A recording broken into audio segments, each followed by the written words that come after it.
across Texas. The issue is. I'm Greg Krugen in Houston. I'm Stephen Dial in Dallas. And I'm Rudy Koski in Austin, and this is Texas, the issue is. This week we talk with the United States Senator from Texas, Ted Cruz, about two issues at the core of his bid for a third term: the ongoing crisis on our southern border and our country's ever-increasing national debt. Senator, $31 trillion and growing, 100% of GDP. Another showdown coming. There will be colossal pressure for Republicans to kind of hold their nose and raise the debt ceiling again. How do you stand? And what we're seeing right now is the highest debt in history. It is crushing. We're bankrupting this country. The Democrats over the last 2 years, with the Biden presidency and a Democrat House and Senate, rammed through trillions in new spending, which is what is fueling the inflation that is hammering Texans across our state. The cost of everything has gone up, from food to electricity to health care to gasoline. Everything is skyrocketing. And so I'm urging my colleagues in the Senate, my colleagues in the House, hold the line and extract real and meaningful reforms to help fix the problem, because what we're doing right now is wildly irresponsible, and it's hurting Texans and Americans across our country. Senator, you have witnessed firsthand the multi-layered crisis on our Texas border, with 2.5 million uninvited immigrants allowed to walk in last year, with really no way to get that genie back in the bottle.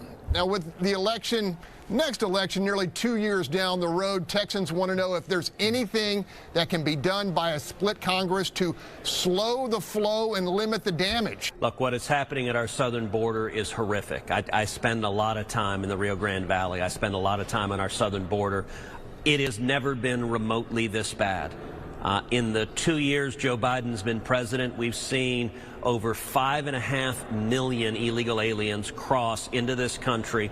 It's the highest rate of illegal immigration in the history of our nation. It's never been remotely this bad. And when you go down there, and I have repeatedly brought groups of senators down to the border to see firsthand, to go out on midnight patrol with the Border Patrol agents, to see, you see little children who've been horrifically abused by the cartels, physically abused, sexually abused. You see women who've been violently raped by the cartels. You sit down with Texas farmers and ranchers who show you photograph after photograph of dead bodies they found on their farms and ranches, dead bodies of children abandoned, dead bodies of pregnant women, dead bodies of elderly people that the coyotes have abandoned in the Texas heat. It is horrific.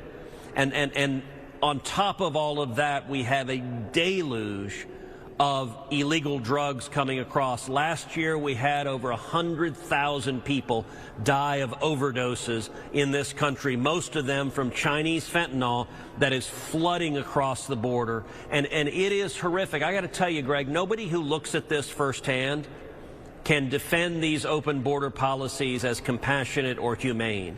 It is cruel, it is indefensible, it is wrong. And the problem, what is so maddening, is all of this is the result of deliberate political decisions by Joe Biden and Kamala Harris and the Democrats in office, that they've made a political decision. It benefits the Democrat Party to have open borders, and so they are unwilling to change. We obviously have divided government in Washington. My view is Republicans ought to do everything we can to exercise leverage to try to force this administration to follow the law, to secure the border. This is inhumane, it is cruel, and it is inflicting enormous harm on South Texas, on the entire state of Texas, and on the country.